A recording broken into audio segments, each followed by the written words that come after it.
토론자로 나갔을 때 살짝 걱정하는 그거를 비쳤죠. 그 뒤에 한 6개월 정도 지금 무슨 일이 벌어지고 있는 거지? 지금 우리가 보는 이 일들이 뭐지 이게? 그리고 이런 일이 왜 일어나는 거지? 그리고 이런 일들이 어떤 정치적 결과를 가지고 오게 될까?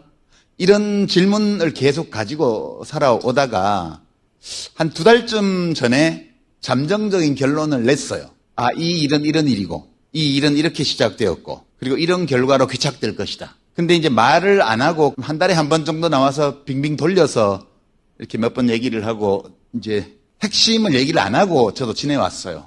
핵심은 오늘 얘기하지 마시고.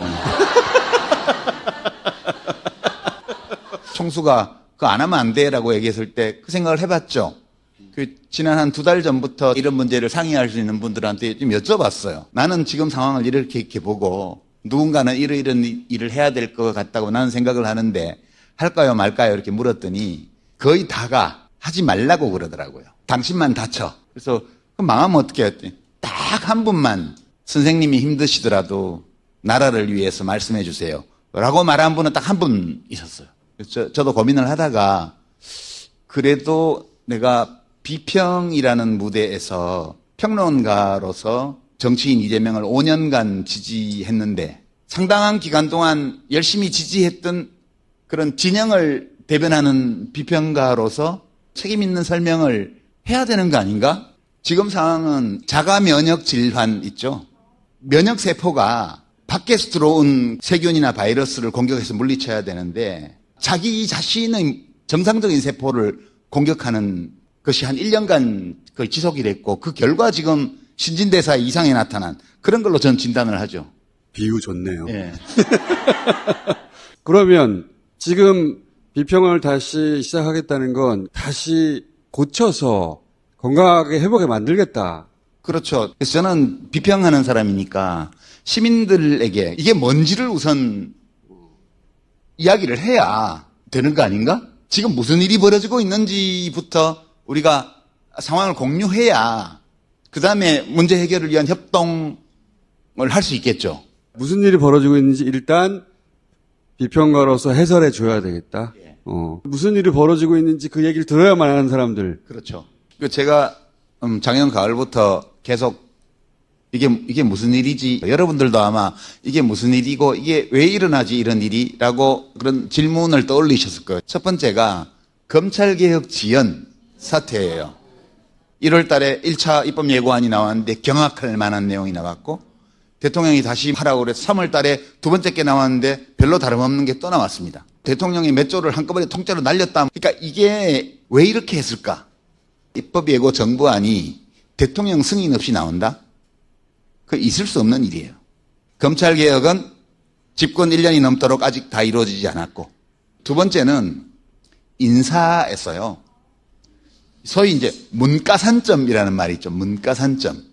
문재인을 까면 가산점을 받는 거예요.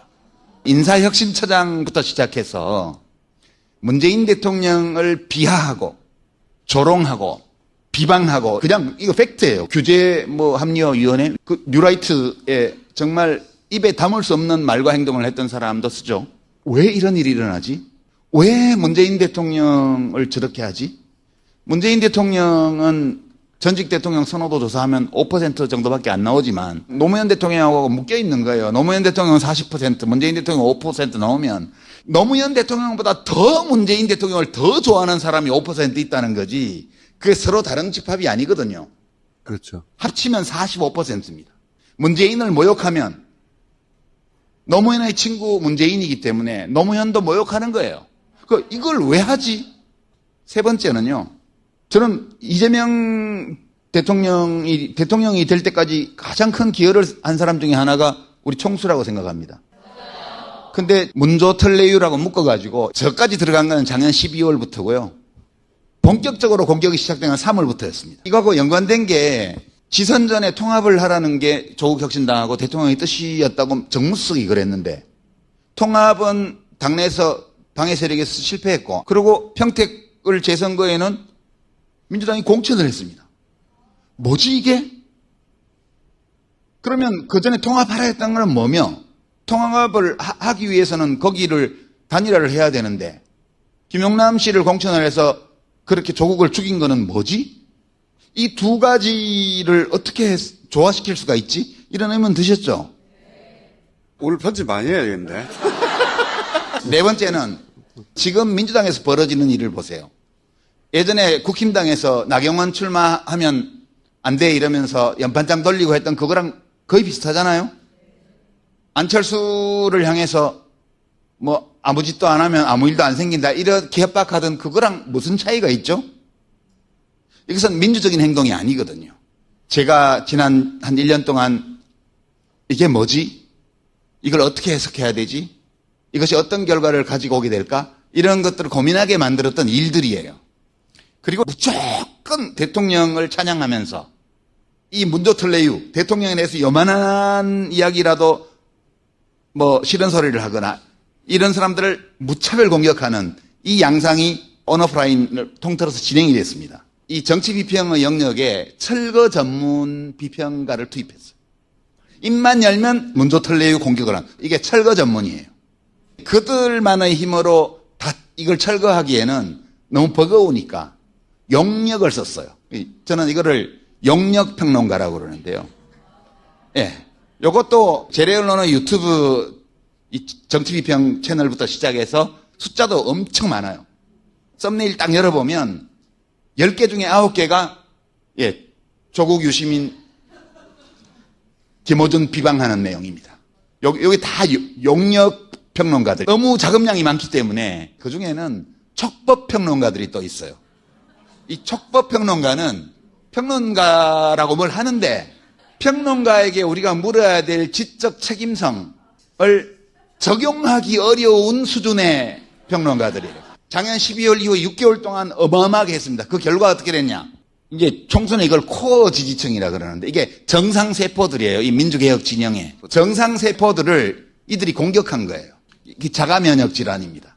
그러니까 이재명 대통령의 지지율이 떨어진 거는 최근에 보면 흥미로운 현상인데 민주당 지지율은 덜 떨어지거나 또는 심지어 약하게 상승하는 반면 대통령의 국정수행 지지율은 팍 떨어지고 있습니다. 이건 어떤 의미냐 하면 민주당을 지켜야 돼. 저는 그 대목이 굉장히 위험하다고 보는데 대통령과 당이 동반 하락했어요. 처음엔. 그러다가 지난주부터 디커플링이 일어나기 시작했어요. 저는 이거 굉장히 위험하다고 봅니다. 위험한 거예요. 거기까지 절대 가면 안 되거든요. 저는 저의 방식으로 그걸 막으려고 할 것이고 유시민 작가는 유시민 작가의 방식으로 그걸 막고 싶은. 근데 제가 이제 대통령을 막 비난하려고 하는 게 아니라 그게 안 풀려가지고 몇 달 동안 생각해 봤어요. 저는 말과 글을 다루는 사람이니까 대통령의 언어를 봐요. 우리 이재명 대통령이 자주 쓰시는 어휘 중에 모두의 대통령 있습니다. 그죠? 그 다음에 포용, 통합. 이게 되게 중요한 거예요. 대통령이 이 단어들을 거듭 기회에 있을 때마다 씁니다. 대통령은 정파의 지도자로서 선거에 출마해서 대통령이 되는 순간 국가 원수, 국군 통수권자, 국가의 대표, 국민주권의 상징, 모두의 대통령이 되는 게 바람직하죠. 그러니까 정파의 대표로서 대통령이 되었지만 품을 열고 나라의 발전과 국민의 복리를 위해서 기여할 수 있는 사람들은 정파를 가리지 않고 받아들여서 쓰는 게 맞죠.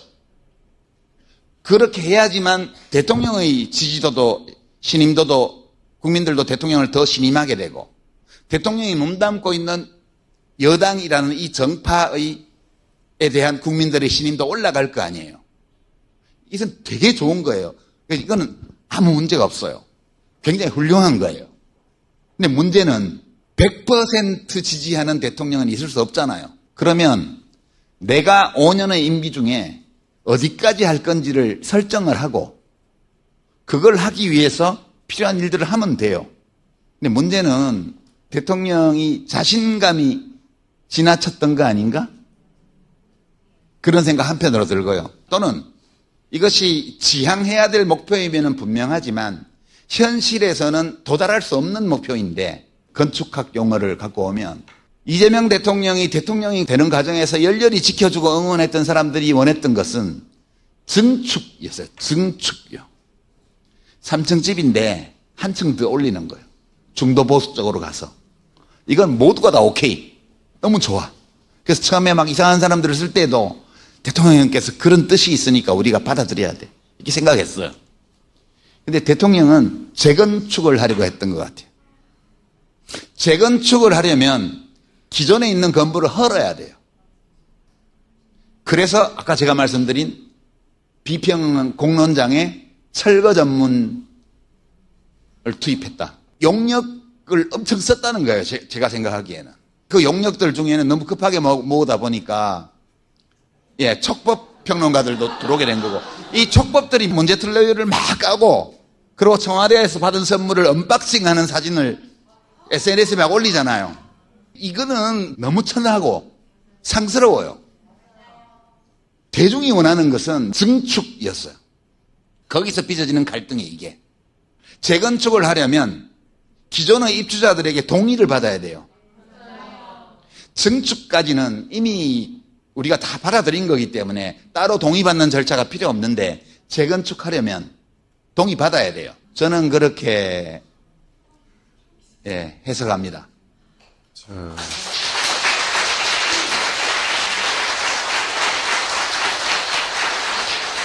동기에는 아무 문제가 없어요. 훌륭한 동기입니다. 이 얘기를 몇 달 전부터 생각하고 있었는데 할 수가 없으니까 왜 국무총리하고 두 장관들이 입법예고안에 대해서 무책임하냐 이렇게 제가 얘기를 했고요. 그 다음에 청와대에 왜 다 예스맨만 있냐, 지금 그렇게 낙관할 수 있는 상황이 아니다 이렇게 얘기한 거고, 전직 대통령을 비방하는 이런 행위가 당 안팎에서 공공연하게 6개월 넘게 진행되어 왔는데 그거에 대해서 아무도 정면으로 나서서 하는 사람이 없었다는 거예요. 민주당의 문화적인 전통을 보면 납득이 안 되는 거예요. 그래서 저는 민주당이 위험하다고 봤고, 그래서 민주당에 대해서도 계속 상태가 안 좋다라는 식으로 비평을 한 건데, 제가 한 그 모든 비평에 돌아온 답은 이 철거 전문 비평가와 용역 비평가와 이 촉법 비평가들의 일방적인 비방, 그것뿐이었어요. 그 정도의 발언에도 그렇게 쏟아지는 걸 보고 제가 전화해서 상의했던 모든 분들이 하지 말라고 한 거죠. 이재명 대통령한테는 제가 그냥 비평하는 사람으로서 열심히 지지했던 그런 아주 괜찮은 지지자거든요. 제일 괜찮은 지지자가 어려울 때 열심히 돕고 열심히 응원하고 이렇게 하다가 선거 끝나고 나면 집에 가는 사람이잖아요. 뭐 해달라는 것도 없고 먼저 전화하는 법도 없고, 그런 사람이 제일 괜찮은 지지자거든요. 정치하는 사람한테는. 나는 이재명 대통령에게 꽤 괜찮은 지지자라고 생각해왔어요. 지금도 그거는 변함이 없고요. 잘 되기를 바라고요. 그 많은 고통과 모함과 악마화의 고난을 겪으면서 그 진흙덩이를 통과해와서 그 국민의 성원을 받으면서 나라의 대통령이 된 분이잖아요. 잘해주기를 바라고, 한 개인으로서, 한 인간으로서도 성공하고 대통령으로서도 국민에게 사랑받기를 저는 원해요. 그 마음은 변함이 없어요, 저는. 지금 이렇게 제가 이렇게 얘기를 하는 것도 이재명 대통령의 썩 괜찮은 지지자 중에 한 사람으로서 대통령과 정부와 우리의 이 민주개혁 진영을 위해서, 제 주관적으로는 실제 그게 도움이 될지 안 될지는 모르지만, 이재명이라는 정치인을 비평이라는 그 공론장에서 비평가로서 지지했던 그 책임성을 다하기 위해서 이런 얘기를 하는 거지, 그 대통령에 대해서 저는 지금도 애틋하고요. 너무너무 마음이 쓰이고 너무 안타깝고 슬프고, 사실 요 근자에 잠을 잘 밤에 못 이루는 그런 날들을 보내고 있는데, 대통령은 더 괴롭겠죠. 네. 이 자가면역 질환을 씻어낼 수 있는 사람은 대통령밖에 없어요. 검찰개혁도 그냥 해라. 이재명은 합니다. 그거 있잖아요. 늦지 않았어요. 이재명 대통령은 생존자였고 발전도상인이고 그리고 과제중심형 지도자라고 제가 늘 그렇게 얘기를 해왔습니다. 계속 발전해야 되고요. 학습해야 되고요. 대통령에 대한